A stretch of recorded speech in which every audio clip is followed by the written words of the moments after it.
To All In on Real Estate. I'm your host, Aaron Goins, and the reason why I started this meetup because when I was in the military, no one in my circles talked about real estate. A lot of times we talk about thrift savings plans and other things like debt and stocks and bonds, but no one really talked about real estate at all. And a lot of times, the military people deploy and they come back. You see a lot more Dodge Charger and pickup trucks on the road instead of appreciating value items like real estate. So I'm very, very excited to for my guest speaker today. He is a regular on this meetup. He is one of the regulars on the after party, and always give us great content. So I'm very, very excited today. Edmund Chin is our guest speaker. Edmund, what's up? How you doing, man? I'm doing great. It's great to be here and see everybody. Yeah, absolutely, absolutely, man. So as you know, I think that this all started when we had an after party a couple months ago, and you and Esther really talk about y'all stories, and that really, really excited me for this meetup. And I told you for months, I've been really, really excited for this to hear, for you to tell the audience about your story. I think it's very inspirational, um, and I don't know you watch basketball, but the MVP of the finals, Giannis was talking about his story and how he 6 months before he got to the NBA, his mom didn't know what the next meal was going to be, and now he's an NBA champion. And I feel like you're the same way because you had your dips and falls. You pick yourself up, and now look where you are. You're a coach. You have even the fashion industry now as clients, and I mean I think that's so inspirational, man. And I really can't wait to share this. So, first question, man. So, um, why get into the Canadian military? I think part of it was that when I went into first year university, I was looking for some work to do. And a lot of my colleagues, they were typical, university students. They were getting waiter jobs and they were working at the mall, folding shirts, all that type of stuff. And I suspected, you know what, I wanted to learn something a little bit different. And I thought that the military, I'd always been interested in the military. I had some mentors that ended up in the military. And I had a suspicion that there was something that I could learn there, things like discipline, all those types of things. Interesting note that when I graduated high school, I talked to one of the teachers that knew me really well. And I asked her, what is my strength and weaknesses? What does she think my strength and weakness is? And she said, well, Ed, you have an inability to follow through, right? You're not disciplined. You have a lot of great ideas, but you just can't follow through.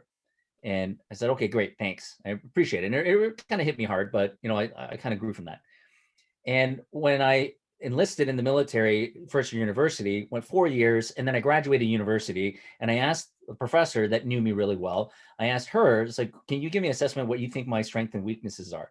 And she said, well, I'm not 100% sure what your weaknesses are, but I can tell you 100% what your strength is. Your strength is your ability to follow through and how disciplined you are.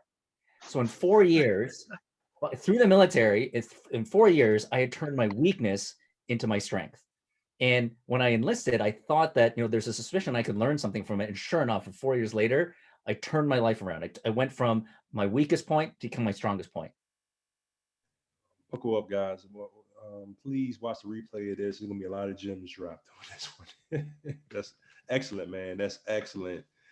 Um, so you came into the Canadian military, um, and you did infantry, right? So Yeah, I'm airborne infantry. airborne infantry. So tell us, from the time you start doing that to then being a financial guy, like what was your time frame and what really inspired you to get into finance after the military? Yeah, my story is very similar to some people that you've heard as well. I think Brian Briscoe's story is very similar. When I went full time, so I was a reservist at the beginning, and then I went full time for a number of years, and I was a full time recruiter. And when I became a full time recruiter, getting a full time job, full time income, I had a suspicion that learning how to manage your finances and learn how to save, I had a suspicion that learning earlier was better than learning later in life. So I figured, you know what, why not now, right? I got extra bandwidth, I got extra time, I now have a salary. Let's start reading about how to manage your money. And it became a hobby for me. It started out as money management, was essentially went into the library and cleared the entire shelf about books about money management. And I came across what people call the Blue Bible. I came across Rich Dad, Poor Dad. And I started reading that. It's like, you know what, this is really resonating with me. And I started, and keep in mind, I'm reading all these books in the barracks and everybody else is going crazy, like going to the mess and back and forth. And people are just reading books and they're looking at me. It's like, why are you reading all these books about real estate investing? Or why are you reading all these books about becoming a stockbroker? And it was just, I wanted to better my life. It was like, this is fascinating stuff, right? So I just dove in and just kept reading more and more and more and more. And eventually what ended up happening is I turned my hobby into my full-time profession and it started to grow from there. Wow. Wow. So um, I think that's excellent, man. I mean, you know, a lot of times that was a sacrifice you put in while you was doing this to really pay off. And so when did you get into the financial sector? I started to transition out of military. And what I basically did was I was trying to figure out my entry point. And after reading Rich Dad, Poor Dad, I realized, you know what, real estate is going to be my thing. I want to be a cash flow investor. I'm looking for assets that produce income. And started to look more and more and I realized, okay, real estate's the way to do it. So I started to dig down there and I started to focus more and more on real estate investing. But like a lot of people, I was a little nervous about pulling the trigger because like, you know what, I don't know what I don't know. And I'm kind of nervous about doing this on my own. I have a feeling that there's a lot of stuff, there's a lot of mistakes that I could make. I'd much rather have some mentors. I'd much rather have some senior people with more experience to do this. And my girlfriend at the time, now my wife, just graduated in financial services, or she graduated a Bachelor of Commerce, and she was going to head into financial services. So I tried to convince her, or I tried to encourage her to take a look for groups that were investing in real estate. And sure enough, we came across this private equity firm that was a collection of ultra high net worth and high net worth investors, all accredited investors that had been investing in real estate for about a decade. And I said, well, that's a great place to work. Like, why don't you go try it? Because instead of trying to hire them or try to hire property managers and asset managers, we could just go work for them and see how they do it and maybe spend a couple of years figuring it out and then we can start doing it. So she ended up getting a job there and I went to go visit her boss and I started talking to her boss, telling her about my plans and I'd love to learn off him. And he says, well, if you wanted to be one of our clients and learn everything that we know, you need about $3,000 a year. That's our annual fee. And you have to have $1 million in investable assets before we would take you on as a client. And then you can sort of learn from us as a limited partner. And I didn't have that kind of money. So then he asked me about me and I said, well, I come from the military, all this type of stuff. And he said, well, he spent time in the military as well. And he said, well, the fact that you're a boot camp instructor tells me a number of things. He says that you're incredibly disciplined, you can learn fast, and you can teach what you learn. It's like, I would love to have a person like you on staff. I would love to have a person like you with that level of discipline at your age as a capital raiser. And I would teach you everything I know. And it's like, it turned around. It went from now this guy, instead of me needing $1 million in investable assets plus $3,000 in annual fees, it turns around to he's going to pay me to teach me everything he knows. Because if I'm going to represent the firm, I have to know as much as he does to be able to sell it well. And so it's in his best interest to teach me everything he knows. 5 years later, I became him, where I had friends reaching out and they're asking me, it's like, Ed, would you teach me about real estate investing? And I had to tell them the exact same thing. You need $1 million in investable assets and $3,000 at least in annual fees to pay me before I can teach you what I know. If you don't have that, I can't. I don't have the time and I'm not allowed to because my license only allows me to talk to accredited investors. So, 4 or 5 years later, I ended up becoming my boss. Wow. Wow. Um, okay, so let's fast forward a little bit more because you're going to my favorite story. Um, the crash, 2008. How did it affect you and what did you learn from it? So there's a lot that I learned through 2000. It was a year that I probably learned 5 years worth of experience in 1 year. I think a lot of people in financial services learned a lot in 2008.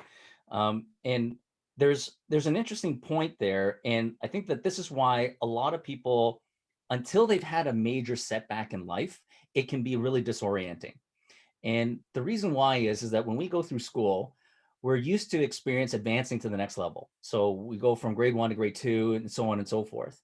And it has this expectation in life where every year I want advance to the next grade. Then you finish school and you get a job, and you get like your annual increases, your pay increase of 2% or 3%, whatever it is. But every year you kind of advance. But there will come a time in your life where there will be a major setback or a big slide back, and you go backwards. And in 2008, it felt like going from grade 10 all the way back to grade 6 because of the amount of wealth that disappeared. So for me, I never intended to become a money manager at the beginning, and I would not have fathomed that I would be managing the amount of money I was at the time. I was managing close to $70 million at my height. And in the course of a couple of weeks in 2008, I went from $70,000 and I had lost $35 million for clients in the course of about a couple of weeks. I didn't even think I would be managing 35 million, let alone 70, let alone losing 35 million in the course of a couple of weeks. And it just blew my mind. And it was like a heavy, heavy time for people. The way that I survived through that kind of environment, and this is why mentorship is so important, is that the people that were mentoring me and training me at the time were people that had gone through many different crashes and crises. So my mentor had gone through Black Monday, 1987. He'd also gone through the savings and loan crisis in Texas back in, I think it was 97, something like that. So he had experienced that, and he knows how to speak to clients, and he had gone through that experience. So he pulled all those playbooks out and explained to me, this is how you get through this. And this is how you talk to all your clients. Okay, so can you? Because I know we're gonna go to two different things, but can you talk about um, how one of your clients basically lost half their wealth or more because of the crash, and what did you do to basically help the guy out and give him updates and things? I don't want to mess the story up, but because you just talk about Right. So a lot of the times what you have to do is you really have to, in that kind of environment, you really have to start putting your emotions in check. And I think the military really helped me prepare for that type of element. A big part of military is just lean into it and accept it. So there's a really great book out there by Jocko Willing called Extreme Ownership. And I hadn't read it at the time, but that's essentially what I ended up doing. Is that, hey, it sucks, it's bad, you got to lean into it, and you got to own it, and you got to accept it. So don't curb the responsibility and be there for your clients. And it was not easy. I'll tell you. And I needed to have the experience on my shoulder and my mentors pushing me on and encouraging me on. And I had my desk mate. She froze up and she could not call her clients, and she refused to call her clients. She was just panicking, and she had a nervous breakdown, right? Because it just kept getting worse and worse and worse. So what I ended up doing is that my mentor told me the first thing you got to do is that, you know what, it's a crash. It's bad, right? But you can't just disappear. It's kind of like what we learned in the military, and you accept that we train for the best case scenario, but we have to recognize no matter how good of a leader we are, bad things happen that we cannot anticipate. And of course, it's a heavy burden of leadership where people end up saying that, well, they take too much responsibility for it, and they say, well, it's all my fault, and then they just clam up, and then they just freeze and they can't advance through.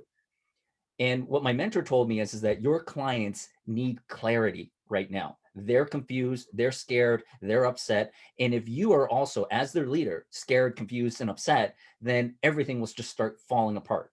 So what you've got to do is you've got to go and explain things to them and walk them through that and let them know they're not going through it alone. Of course, when you first contact them, they hate your guts because they want somebody to blame, and they're going to blame you. So when I called my entire client list through 2008, what ended up happening is that my worst two clients, or the top two angriest clients, were literally death threats, right?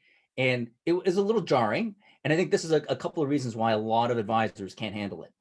And one of the things, and it's a whole module that I teach in my coaching practice, is how to have difficult conversations.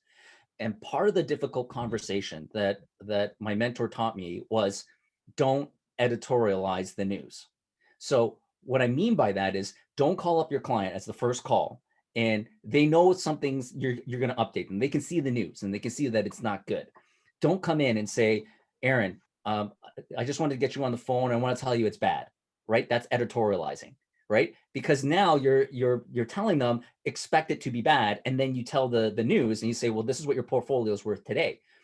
What ended up happening is that what they teach you, or what to have the bad conversation, is take out all the editorial and just talk about the facts. Just bring the facts. So here's what it's supposed to sound like. So I would call you up and I would say, Aaron, at the beginning of first quarter, your portfolio at the last statement was about $1 million. It was 1.2. Today, I'm taking a look at your statements and your statement is 600,000. And then just stop. That's all fact. And then hear what they say. And surprisingly enough, I had some clients that would answer and they would say, yeah, I was expecting this call, Ed, 600,000. I thought it would be worth less. And so I'm glad to hear it's 600,000. It's only down 50%. I was like, my head was racing. I didn't realize what it was. And I thought it was down 70%. But now you're telling me it's down only 50%. That's not bad. And you know what? I'm kind of okay with that. And I realize that it's probably going to come back. So thanks for the update. Appreciate it. I'm a little panicked, a little nervous, but it seems like you got it under control. So there's this whole section of my clients that were cool with it.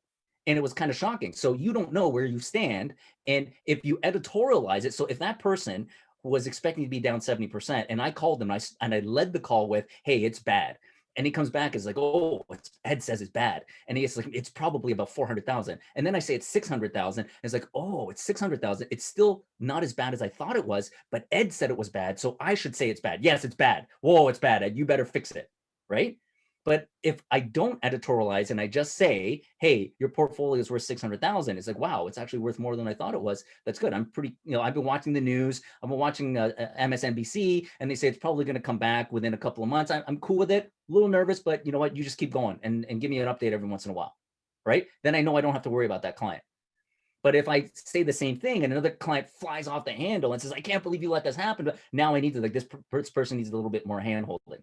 So the first thing about having difficult conversations is say it to people straight, just say the facts, don't editorialize, wait and see where you stand with them and how you feel about it. Then you can sort of deal with their emotion. Don't lead and don't give them the emotion. So what did that client do? What did that client wanted you to do at the end of the summer once you was telling that person the news and telling them and having the ownership of it? What did they tell you? Are you talking about the bad, like the clients that were freaking out? Yeah, one client in particular you was talking about that asked you to do something for them because of how consistent you was with them. Yeah. So what ended up happening is that I got the death threat, the 2 death threats, and I was a little jarred and I was kind of bothered by that. I brought it to my mentor, and he said that and he said that, well, you got to keep going, right? It's emotional reaction, it's fine, but they still need you, and you got to show leadership. So update them, keep updating them, keep communication going, right? So I called that client again the next week, same time. And he was kind of surprised. So the second call ends up sounding like, Edmund, I thought last week was the last time I would ever talk to you in my life. And he just left it there. And it's like, well, and then I answered and I said, well, I have a responsibility to watch your money. And I committed to watching your money. And the best thing I can do right now is to keep you updated on what's going on and what I see. And I just kept going on. And then every week I would just keep calling them, keep calling them, keep calling them, and keep updating them consistently. And what ended up happening is that when I made a transition, I left my firm and I was going to go to a different firm. That client found out, and I was going to take the summer off. And then he gave me a call when I told him, I was like, hey, I'm going to take two months off for the summer, kind of enjoy the summer. And then I'm starting at a new firm in September. And he goes, no, in the 2 months, you're coming to work for me.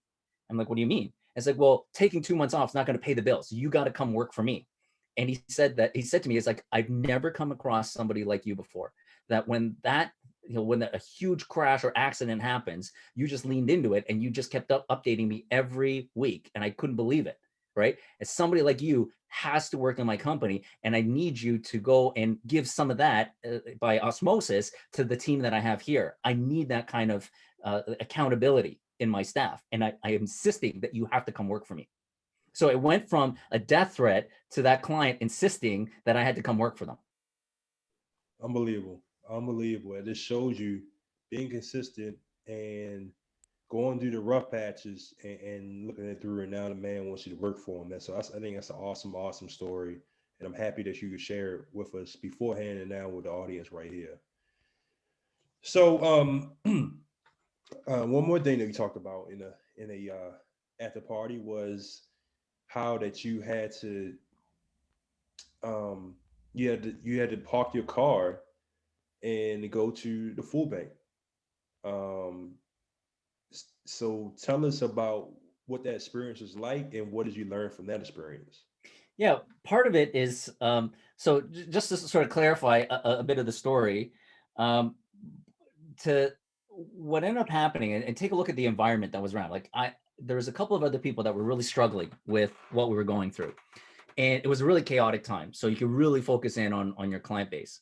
Now, going back to my desk mate, what ended up happening is that she froze and she couldn't spend that week. And like, we were trying to get her to call in that first week. And if you don't lean into it and call in that first week, it only gets worse. So for me, as soon as something bad happens, update your client immediately, because the longer you wait, the worse it's going to get. So the second week, it just gets worse. And what ended up happening is her clients started calling in. And as her clients started calling in, the messages were pretty angry, of course, right? Like, some of them were also death threats, probably, right? But they don't sound too nice. So she got even further panicked. And then she further kind of clammed up and hid. And what ended up happening is the week after, it started getting even worse and worse and worse and worse. And then it just gets more and more harder and harder to deal with, to the point where she ended up getting a nervous breakdown. And she started to get threatened that she would get sued. In fact, another advisor on the other side, he actually did get sued by one of his clients, right? Because he wasn't communicating, wasn't looking after the best interests of your client. And you've got to understand that there's a potential that that can happen. So what do? How do you have the difficult conversations? You got to own it, and you got to own it right away. And you recognize that my life is about service and servicing others. Now, getting into sort of your question, the next piece that happened that I didn't really mention on that after party is I had one of my clients said that, Ed, we've lost a significant amount of money. What do you have to say for yourself? And I told them, this is that I am a real estate investor. That's why I started at this firm. And I have not asked a single one of my clients to write a check that I wasn't willing to write myself. In fact, I lost more money than most of my clients, if not all of my clients. Like 90% of my clients, I ended up personally losing more. And for me, in my 30s, I ended up losing 7 figures, the whole thing, practically my entire net worth at the time, because I was even a little bit more aggressive than I would allow my clients to get. And they were completely shocked. So that client said, what do you have to say for yourself? And I told him that. It's like, I never asked you to write a check that I wasn't willing to write myself, and also a bigger one. And then he asked me, he's like, prove it. It's like, I want to see your statements. So normally advisors don't show their clients their statements, but in this particular case, because it was such a unique experience, a unique time, I did in this client's, because he asked. And I think that was one that saved my butt, which is, I truly believed in our product and I truly believed in what we were doing. So, and I was heavily invested into it. So that works for all those people that are syndicators, is that make sure that you're comfortable with the deal and you believe in it. If you're going to endorse it, you better be in the deal. And if you are, and all the investors that you bring in are participating at a smaller amount, well, there's a lot of credibility there. And if it goes sideways, it's okay to tell them that. It's like, I never asked you to write a check that I wasn't willing to write myself. And I think that's a big part that it really took the pressure off with that client. It's like, wow. It's like, I can't believe that not only did you lose a significant amount, if not your entire net worth, because the money I gave you was not my entire net worth. And I'm talking to you and you lost your entire net worth and you still got a cool, calm head about it. It's like, I can't believe that. Or it's like, you've got some, he said that you got some real parts to you, right? It's like, I really appreciate you giving me a call. And that really saved my butt, right? So I think part of it is, it goes back to, Aaron, you'll understand this, it goes back into military leadership, right? It's like, you've been wounded quite severely, but your mindset is still on your subordinates. It's still on the people that you're leading, even though that, you have a wound yourself. And it's about selfless caring for others, even though you're going through some tough times yourself. And I think that's what really helped me. Excellent, man. Excellent, excellent, excellent. Um, so now, let's push forward. How did you come out from the crash and everything that went on to now just doing capital raising? What was the turn that made you strictly just do or just go into real estate capital raising? That's a big part of how I got into mindset, or why mindset was so important. Now, just to clarify, you made a comment or question, so I just want to clarify that there's other advisors that, like people around Wall Street, things were going really chaotic and bad. And one of the examples that I heard is that an advisor was lost everything as well. And what they ended up doing is that they had to go to, so it wasn't me, but they had to go to the food bank. But at the same time, they were going to the food bank in Mercedes, right? Or in their very expensive cars, because you can't liquidate a car that quickly. But at the same time, they ran out of cash flow and they needed to get food. So they have zero cash flow, but they got all these assets. So they're driving Mercedes to the food bank. And it's just like, it's so weird, right? It's just so strange. That was how odd the environment was. That wasn't my story. It wasn't me. But at the same time, that was going on in 2008. And it was just like crazy. And it talks about mindset and your identity. So one of the things that I was mentored by, that senior advisor, he said that keep in mind what's going on is that it's the difference between being a failure and failing. He said that we, in making the distinction between the two, and saying that, Ed, you are not a failure, but we have failed, or we have failed to anticipate this. Now, keep in mind, a lot of people on the street have failed to anticipate this. In fact, most people on the street have failed to anticipate this. So the best thing that you can do for your clients is calm them and put them back into the proper mindset. And so for me, what I explain to people is that a lot of clients were like, how do you dig yourself out of that? And one of the biggest problems when it comes to mindset and investing is looking at how big things used to be or where you used to be. This is called backsliding. How do you get out of backsliding? And when things have caved in on you, don't look back to who you were. Don't look back to how much money your portfolio was. Don't look at all that, because you're going to focus too much on, like, my portfolio should say $1 million. And now it says 600 or half a million. And then you're trying to race to get back to $1 million. So in your mind, you have the mind that this portfolio should be $1 million, but it's not. It's half of that. And then what's going to happen is, if you have that mindset, then you're going to start making mistakes to try to get back there fast and fix it. So what ends up happening is like, take a pause, stop, and recognize our portfolio is worth what it is today. We're no longer $1 million portfolio. We are a $500,000 portfolio. What is the best investment that we can take to get $500,000 to grow? And forget about what it used to be worth. So this is one of the scripts I used to tell my clients. Let's forget about, after they've calmed them down and I've updated them and we've figured out and we've taken stock where things are, then they would say, it's like, well, let's get back to $1 million by next week.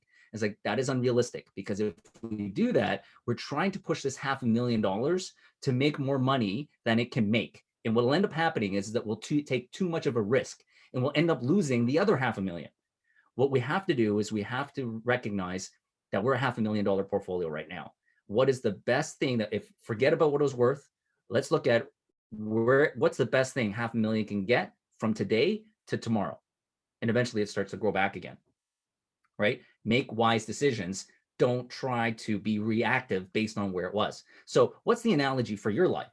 Is that instead of going, like, if you ended up in grade 12 and now you're back in grade 6, don't think that I'm a grade 12 person walking around a whole bunch of 6-year-old. You guys are all dumb, right? It is what it is. Start acting. You know what? I'm a 6-year-old. I'm in grade 6 and I want to get to grade 7. Let's just keep going. And you'll recognize you will get back there faster with the proper mindset, instead of trying to force things to happen faster than they can actually happen.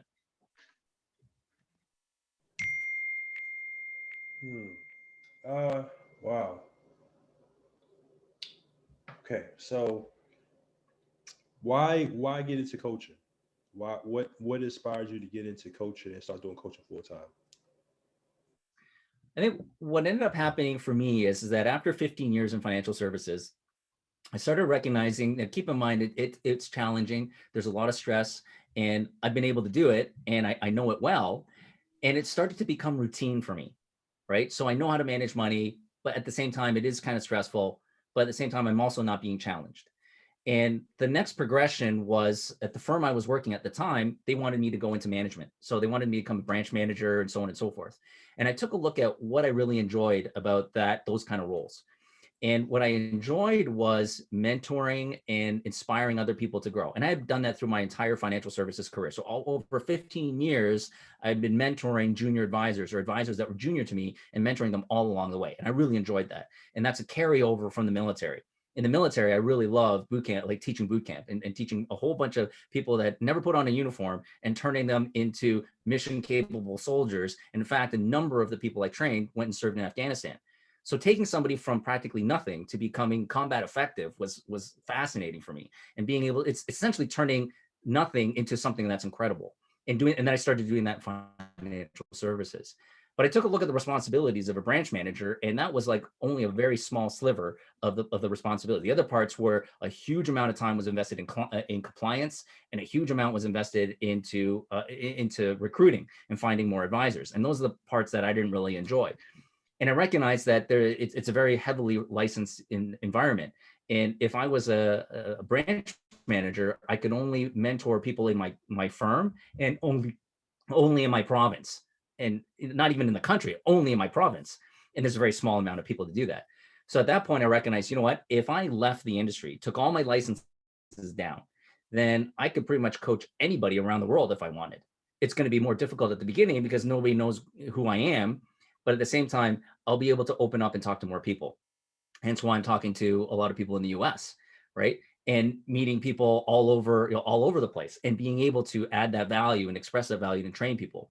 I think the biggest part of what I like is that after I took some time, and it started really in the pandemic, and really taking stock of what I wanted to accomplish in my life. And I realized that what I wanted to do is I wanted to help make people's lives better.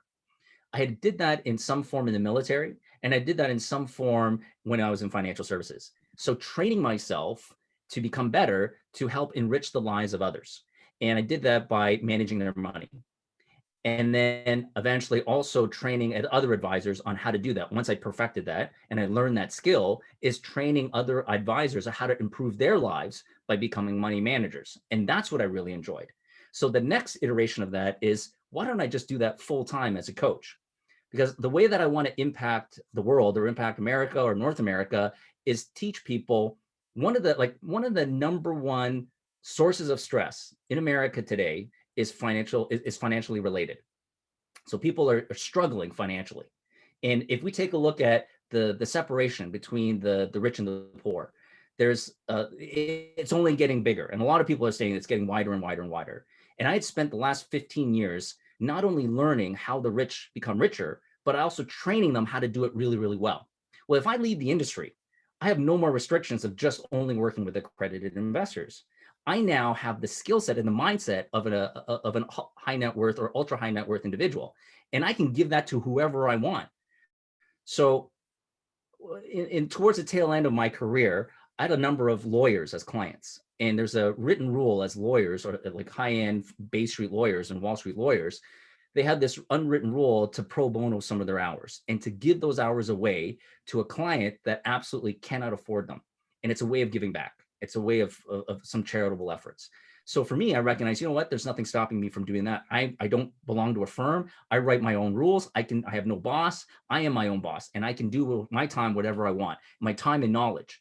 So what I started to do at the beginning of the pandemic is start to pro bono some of my hours, a tenth of my hours, and go in and say, well, instead of going around and giving out fish, can I go out and give fishing rods and teach people how to become self-sufficient? So I'll give you a quick example I did have some caveats. One of my caveats was, if I'm going to pro bono some my hours, I want to pro bono my hours for somebody who absolutely cannot afford me and who needs me. And then the second is work in a vertical that is completely different to where my experience is. So at least I can learn something about a new industry.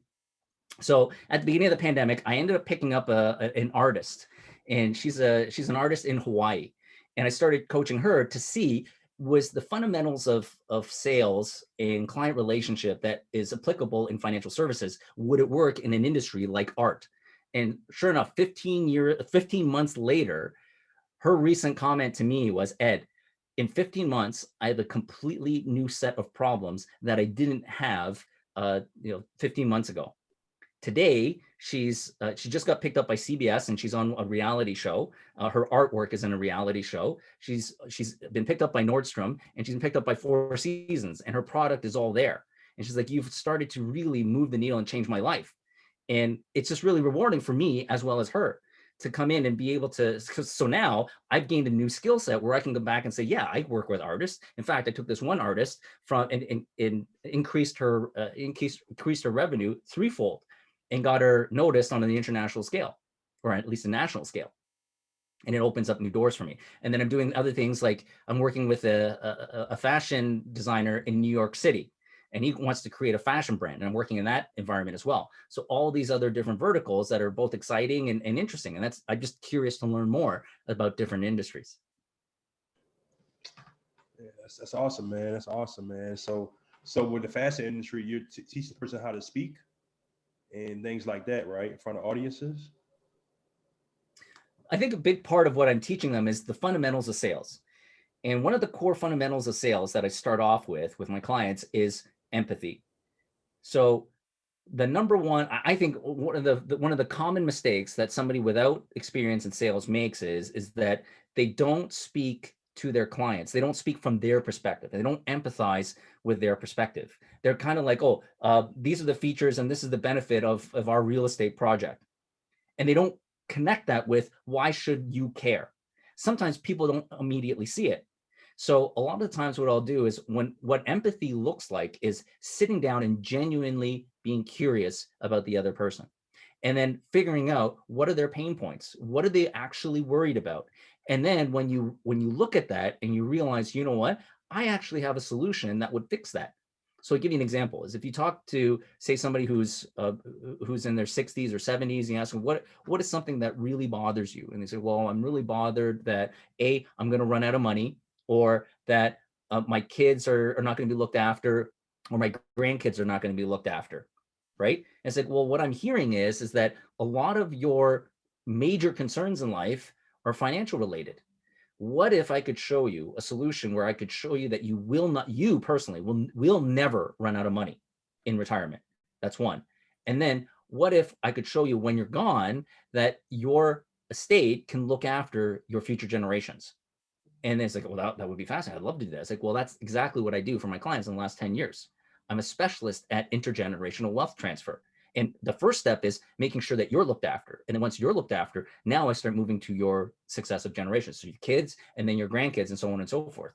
That's how I manage money, right? So that's just an example of being able to relate what somebody else is worried about and relating it to what you have as a unique offering that you could provide that person. But it comes down to understanding what people care about. Man, it's just a lot of gems brought down, Edmund. So look, I'm gonna open it up for the attendees to ask. So Mr. 1031, can you please ask your first question?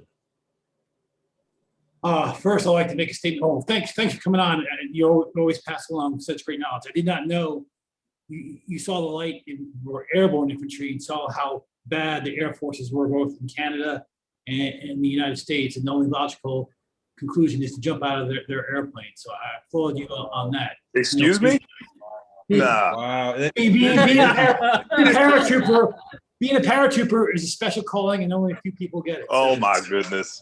Yep. So, but Ed, You know, quickly, I know you in Canada you decided, hey, in America I face less restrictions, or I don't want those restrictions, or I got the stuff you're facing in Canada. But we have a lot more. I think we have a lot more like regulations in the SEC and all these guys about to lay down a hammer to advisors. What kind of obstacles, or how did you handle that challenge of basically, yes, I'm a financial advisor up here in Canada, but I want to serve clients here in America. How do I do that best? By becoming acclimated to our investing environment, I guess is the best answer. Right. Yeah, that's a very good question. And a quick side note, and to your point, the last plane I jumped out of was a C-130, and the plaque on it, we took a look at the plaque on it, and it was from the 1960s, like 65, I think it was. And every single person on the plane, including the pilots, was younger than the plane itself. So that was a plane that I didn't really have that much hesitation about leaving. The interesting point, the first time I ever got into a C-130, there was the crew chief that was walking around. I walked into this plane. I'm like, is this supposed to smell like hydraulic fluid? Because that's all I smell. And then as we took off, the pilot was looking under all the padding. I'm like, what is he doing? And he said, he's checking for leaks. I'm like, man, I'm ready to leave this plane. I don't care if it's in the air or not, right? So that was my perspective. And I don't know if the C-130s in the Air Force, in the U.S. Air Force are different, but the Canadian ones are pretty scary. But anyways, sidebar. Getting into your question is that, yeah, there's some heavy restrictions for Canadians to talk to Americans, right? So you have to get your Series 7, all this type of stuff. And it's a very, very regulated environment in Canada. So I'm almost hazard to say that it's worse in Canada than it is in the US when it comes to regulation. So how do I get around that? The way that I get around it is I have to put all my licenses down and insist that I don't get on the field anymore, which I didn't want to do anyway. Right? So what I cannot do is I cannot speak to clients directly. And as a coach, I can speak to people that want to learn generic sales. That's where I'm pretty sure I'm clean with that. And I work with a lot of lawyers, and I have compliance lawyers that sort of go through my business plan. So before I set my coaching practice, I had to figure out where my, where my sector was, or what we call in Canada, the arcs, my left of arc and my right of arc, where are my boundaries? And figure out where my boundaries are. And essentially what it is that my lawyer ended up telling me if you're working with investors, or you're working in investments, and an investment goes sideways, and the investors go to the SEC and they say that we're complaining, we want to throw a complaint about this investment. The SEC is going to say, write down everybody's name that convinced you that convinced you to buy this investment, or that had a participation for you. It's like, well, if this person was in it, then I'm going to put my money into this investment. And they say, if your name is one of them, you're in trouble, because that's acts in furtherance of a trade. So I have to be one removed from the investor. So it's kind of like in the background. So I can coach people on how to raise capital. I just can't be in front of your investors and do it for you, right? So I can do it behind them. And with that, I don't need a license, because I'm just teaching people sales. Claudia? Oh, yes. Hi. Hi, Edmund. So, I recently you talked about like networking, and you had some really insightful things about like networking. Could you share some with the group? I just thought it was so great how you approached it, and your approach to it. Yeah, and I love telling this story, because when I was at my the last firm I was at, cold calling had died long ago, and they said, well, you got to get out and go out networking. So this was back in physical networking. So we go out to a networking events, and a whole bunch of like advisors would go out together. And this was for a national life insurance brand. So it was for Sun Life Insurance, so largest insurer in Canada. And so we went out networking, and I would go shake hands. I say, hey, my name's Edmund. I work for Sun Life. And the person would roll their eyes. Is like, oh my God, you're like the third life insurance guy I've talked to tonight. Thank you very much. And they take off. And I said to myself, like, listen, I don't want to be that guy, right? It's like, that's pretty annoying. So what I ended up doing is I took all my business cards and I shoved them in my pocket. And it's like, I'm not going to use my business cards. So what did I do? I ended up realizing, I came across this quote by Zig Ziglar, which is, you can have everything you want in life if you help just enough other people get what they want in life. Now, when you go out to a networking event, most people are out there trying to stab people with their business card and trying to sell something. Nobody's listening. So I go there and say, you know what?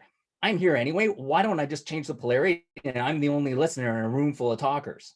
So I come in and I would start saying, it's like, hey, you're here networking for a reason. Why don't you tell me what you're here for, what you hope to get out in life, and where you want to go? And I'll see if I can help you. And next thing you know, I got a lineup of people trying to talk to me, and everybody's pitching me. And I start saying to people, it's like when people switch around and say, well, what do you do? I say, well, my responsibility is to meet more people. In fact, I've been told that I got to meet 10 new people a week to achieve the objectives that I'm looking for. So I go out and meet new people all the time. And every single person I talk to is exactly what I'm doing with you right now, cataloging where they want to go in life. And then if I see two good fits, all I'm going to do is connect the two of you together. So why don't you tell me what you're looking for? What's a good ideal client for you? And I'd be happy if I come across that, because two people looking are better than one. So why don't you tell me what you're looking for? What's your ideal client? And then I'll go off and help you look for that. I can't promise I'll find it, but at least, I'm meeting 10 new people a week. Eventually I'm going to come across somebody that, and if I do, I'd be happy to introduce you. And the other thing too is that I'm a sales guy. So as a salesperson, so many people have told me what their objective is, what their company is, and all those types of things. And for me, I can sell it pretty much like I've had so many people tell me, it's like, Ed, you can sell my product better than I can. Right. It's like, of course, I got like 20 years experience in sales. So when somebody tells me what their objective is, I can go out and promote them. So I go out and I promote, say, hey, have you met Aaron? I'll tell you a little bit about Aaron, my buddy Aaron. This is what he's looking for, and he's doing this, and this is why he's so great. And it's like, wow. And next thing you know, I have this huge crowd of people around me that want to meet me, that want to tell me where they want to go, and want to be connected with other people. And I do that. And now I become the center of attention. And that's how you become a really good connector. Because if you have a good connector, everybody starts going through your fingers and your network starts to expand really fast. Khadijah asks, how was faith helped to mold you into the entrepreneur you are today? So I think faith is a big part of mindset.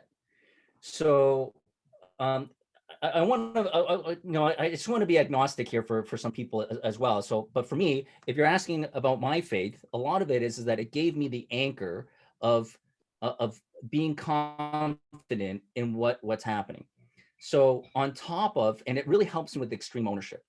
So when 2008 happened, on top of my mentors telling me, you got to lean into it, you got to own it, a big part of it was feeling that, you know what, God really wants me to be here and wants me to learn something from this. And it's not like I'm here because I was doing something that was sinful or evil. And because something bad happened, it means that, I think the higher power wants me to learn something from this. So it gave me the confidence that I would be okay if I continue to push into it, because how bad can it possibly get? Especially if I feel that there's a divine presence that is encouraging me or with me to keep going and keep pushing through.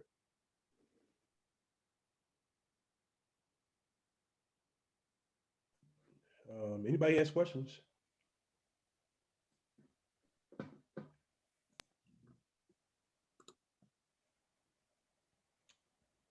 Hey, Edmund, how's it going, man? Great hearing your story, man. I really appreciate you sharing tonight. It was really awesome. I guess this one's just kind of random, but just how do you keep up on what's been going on in the financial world or in regards to coaching and leadership like that? Like, what are some of the ways or some of the things that you go to kind of keep up on that from a knowledge perspective? Absolutely. So there's two sources, Marcellus, that I go into. First off is I keep the momentum going in financial services, meaning that I spent like 20 years reading national newspaper like the Wall Street Journal every day without fail for the last 20 years. So it doesn't take much effort to keep that ball rolling. And in fact, I'm curious about it for my own interest, right? So I just keep reading that and I just keep that going. And that's really important. So if you want to be a serious money manager, knowing what's going on in financial markets is a significant component to make sure that you're sound credible. So you know what's going on. Right? Absolute necessity. The other part that I do as a coach is I have the comfort now. So coaching is not my main thing, right? So I've got enough. I became a wealth manager for ourselves, and I've achieved that. So I manage our own family office. So I manage our own family wealth, which is fairly decent now, and I'm quite happy with that. But at the same time, I still want to stay active and sharp, and I do want to give back by helping others succeed as well. So what I've been able to do with my schedule is take less time in coaching and more time for personal development. So that's my differentiator as a coach. So what I do is, because I work with everybody across America over all the time zones, my afternoons, because I'm in Eastern Standard, my afternoons are set for meeting clients. And that covers pretty much everybody across North America, across, all the way to West Coast. But in the mornings is my me time. It's my personal development time, my physical fitness time, but it's also my mental time. So how do I differentiate myself as a coach? Well, I'm an excessive reader. And I was when I was in financial services, more so now as a coach. I've literally go through about 2.5 business books a week. So far this year, I've gone through over 100 business books. So I read the traditional material, but I'm also reading brand new, brand new New York Times bestsellers business books. So I'm up to speed on all the new psychology training, sales training, coaching training, all those types of stuff. And the more you start to read it, the more you start to realize there's a lot of repetitive things. So coaching and performance, all these types of things will always improve. And the way that I equate that is, if you take a look at the way that the NFL has played, in the 1960s versus how the NFL is played today, there's been a lot of advancements. It's the same game, but there's a lot of different ways that we play today in the NFL. It's the same thing when it comes to coaching and business. There's new improvements, there's new realizations. Psychology is always improving, and really high level sales and high level money management is psychology, right? So it's becoming a behavioral scientist. Why do people and groups of people do things why do they do things the way they do it? And that's a part of sales, but it's also part of economics. Why is groupthink? Why do people do this? Why is, and I study things like, why is Bitcoin so enticing for people? Why did GameStop shoot up? What was it about that group that was really pushing for that? There's a pain there, or else that wouldn't happen. And that's what you're analyzing. And that's becoming a behavioral scientist and being a student of behavioral science. And that's what makes me, or that's what I hope will make me a differentiator as a coach. Awesome. Thank you. Let's see. Let me see. Let me ask the guest speaker for next week. She got a question. Let me see. Nicole, you got a question? Esther? Okay. All right. So anybody else have any more questions for him? Hey, this is Ahmad. I just wanted to say hi. I'm about to go play a ball hockey game. So great always hearing you, Edmund. And I'll probably talk to you soon. Thank you. Hey, Aaron, I got another question for him. Just related to current times, like he sort of like two different things happened the past year, like the economy shrinking, or like everyone's staying at home, like unemployment's going up, but there was a huge inflationary spike in the assets, like real estate went up, stocks went up, Bitcoin went crazy for a while. So how would you sort of correlate or try to make sense of the overall economy not performing well because of all the COVID restrictions and the pandemic, and still not, I don't think, on its feet, with all the exuberance, or to quote Alan Greenspan, going old school, the financial exuberance in the markets with all the extra money that's been printed and all in play. How do you sort of correlate those things, and what do you think is going to be, in the next 6 months as we start to get back to normal, unquote, unquote? Yeah, that's a really good question, Kenneth. And I think a big part of it is we're talking about disruption and change. And the more fundamental and the more vast that change is happening, or adjustment that's happening, it will tend to favor the people that can adapt and that can change themselves. At the beginning of the pandemic, my lawyer was on a podcast, and I listened to what he was saying. And what he ended up saying is he brought up a point. It's like, as we enter into this pandemic, there's three things companies can do. The first thing is they can put their head in the sand and they can pause and then wait for the pandemic to lift and then go back to business as usual, whenever that's going to be. So head in the sand is one. The second is make small adjustments, start putting on a mask, maybe social distancing, adjust their business plan in some way slightly to accommodate the current restrictions or changes, but then still have an intent and still talk about, well, when things get better, then we'll do this. But then there's a third thing that a company can do. And the third thing a company can do is take a look at the change and then leverage that change for improvement.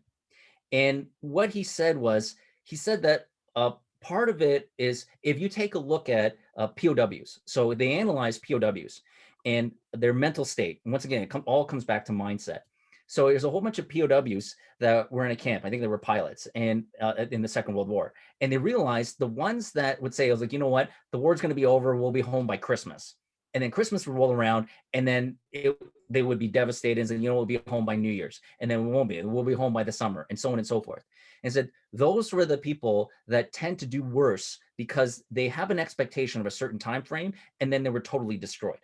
The ones that were more mentally resilient as a POW were the ones that accepted their condition, accepted their situation, and felt like, how am I going to thrive in the current situation, regardless of what ends up happening, whether whether this is going to be a couple of months or whether this is going to be years?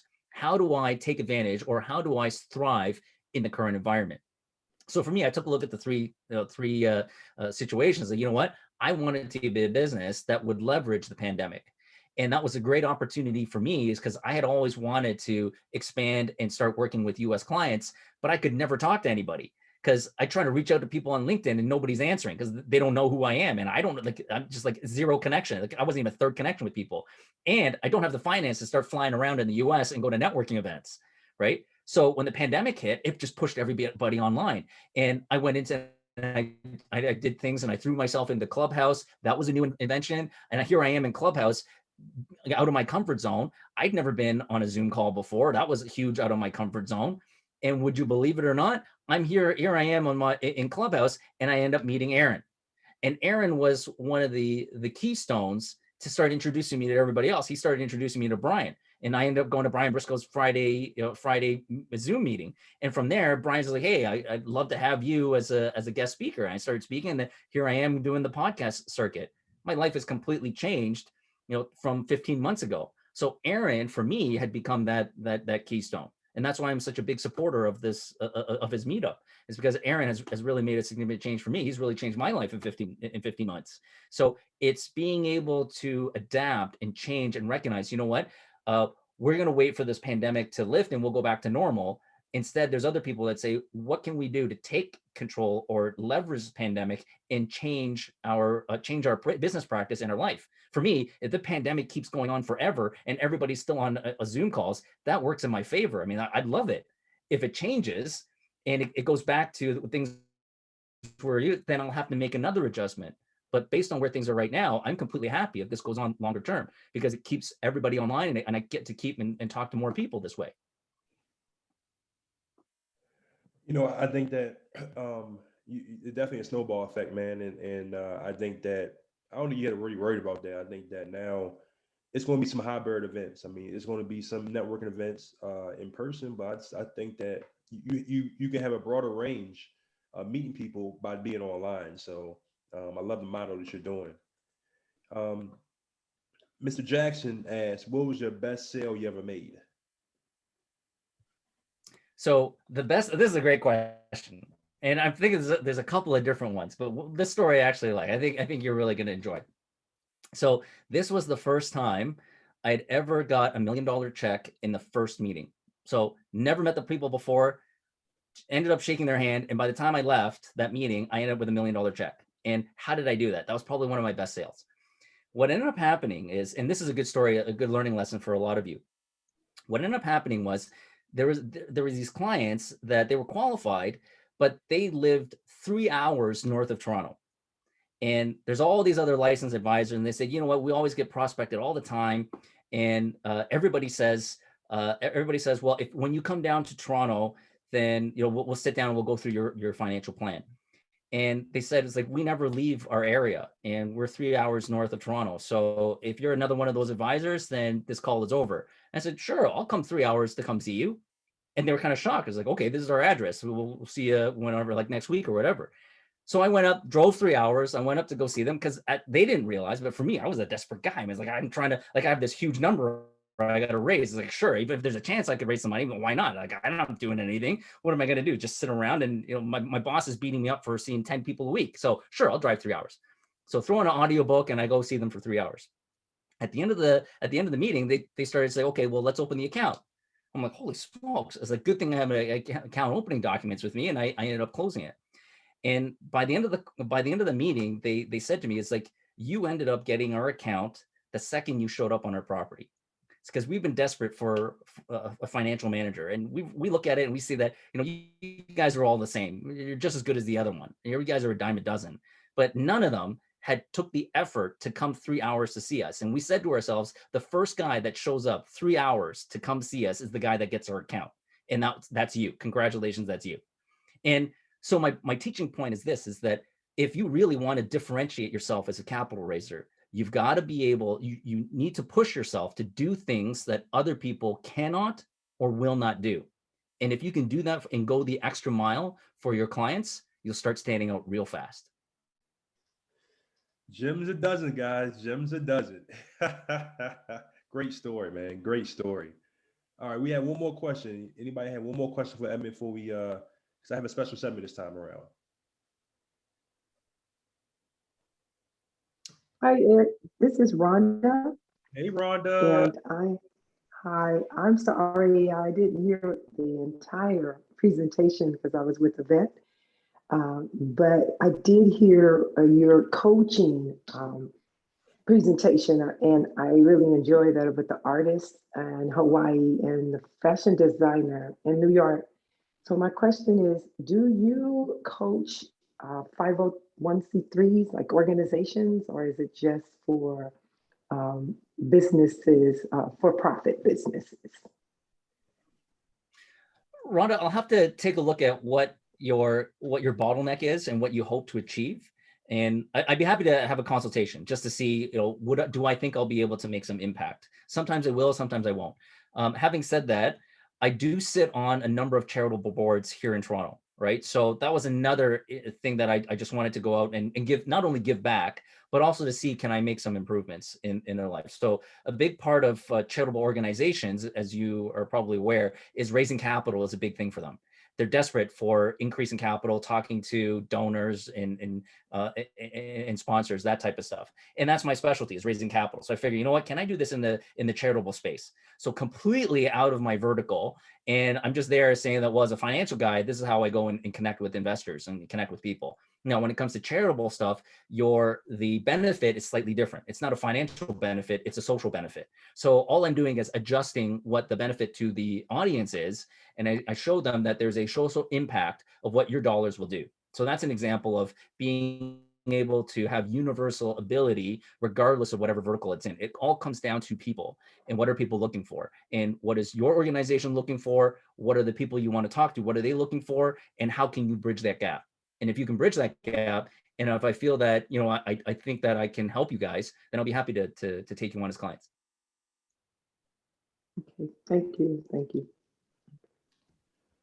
All right, guys. So we're going to jump into a new segment just for this time frame. I think Rhonda, I think you're gonna like this one because I think you get this a lot. But I've been throwing some deals my way, and I'm not going to go all into details about it. But if anybody's interested, please contact me, and I'll definitely give you the details. But I got presented a deal, 8-unit in Detroit, Michigan. If anybody's interested in looking in the Detroit area, I'm also have a lady who is looking for a JV capital partner in the Inland Empire in Southern California. So anybody's interested in that, please let me know, and I will definitely give you some more information about that. And also, Rhonda, can you talk about your deal in California real quick? Okay, before a veteran comes in our office, I will. I am looking at 23 lots in Vallejo, California, and I actually am looking at a partner, and so I'm meeting with an organization next week to see how we gel together, if this is something we can marry into doing. I don't want to try to take the entire challenge on my own because of the other project that we are doing, the 200 units. But it's exciting. It's in an area of Vallejo, which doesn't look bad at all. It kind of was told that, well, there were some homeless guys, there was this and that. But my mind was like, okay, I got the picture. But when I got there, it was surprisingly a beautiful park across the street. Has a little mini mall that can be upgraded, or another move would be, can we buy it? So looking forward to this meetup. The original owners bellied up. They were a 501c3 organization, and they were going to build townhomes there, and side by side. And so I was looking at it for veterans who want to buy homes, and also perhaps teachers too, because a lot of times teachers are not able to get homes in the vicinity. So there's schools around there. And see how it goes. My daughter, who is running for city council, It's not her district, but she did give me a name for someone to get in touch with and see where the city is, because they had originally put an offer in for the lot. And the owners are the financiers who've carried the note for 10 years, and they just want to get rid of it. They're just like, we're not carrying it. We don't want no terms.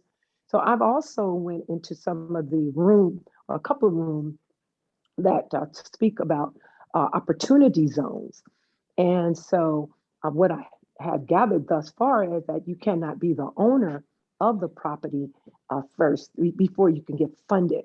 So the move for us now is, will the owner lease back the property to me? And then I could get it in a fund, opportunity zone fund, because it is in an opportunity zone, and then go that direction in gathering capital. So because they are for tax write-offs, as I understand. I don't have all the ins and out of that yet. Matter of fact, first it seemed kind of a little cumbersome. Like, do I really want to do that? It seems like there's a lot going on. And then it's like, no, you want to do this. You want to go that route.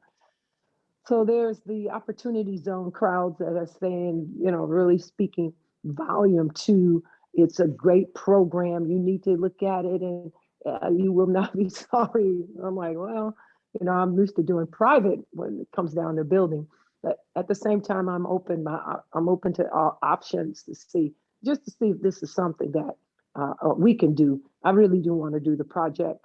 It would actually bring a lot, open that area up to beautify that area. It's blight. It's on a corner, so it looks pretty bad. The grass is growing wild and crazy. So we'd have to do the infrastructure. Yeah, but at the same time, the price is $550 is what the city offered, but now they're saying, well, we need to go 600,000 now because of fees for the wholesaler and on and on. But at the same time, in the event they go with my terms of leasing it back to me, then I'm willing to do that 600, as long as we get that paper carried. So that's where we are right now. Okay. And finally, I have a condominium. I have a builder for condominium Oak Harbor, Washington. So if anybody's interested in investing into that, please let me know. Um, so that is that. We probably go back to roll call next week, but I just want to do all these deals so don't at me. So if anybody's interested, please contact me about any of these things, or Rhonda, of course, and we'll go from there. So we gonna go to breakout rooms. We on the clock. So if you had to leave, now is the time. I want to say thank you guys so much for coming, for being faithful, consistent, always on here. Edmund, it's a great job today, man, as always. But let's go to breakout rooms. So if you got to leave, please leave now before I start breaking the rooms out.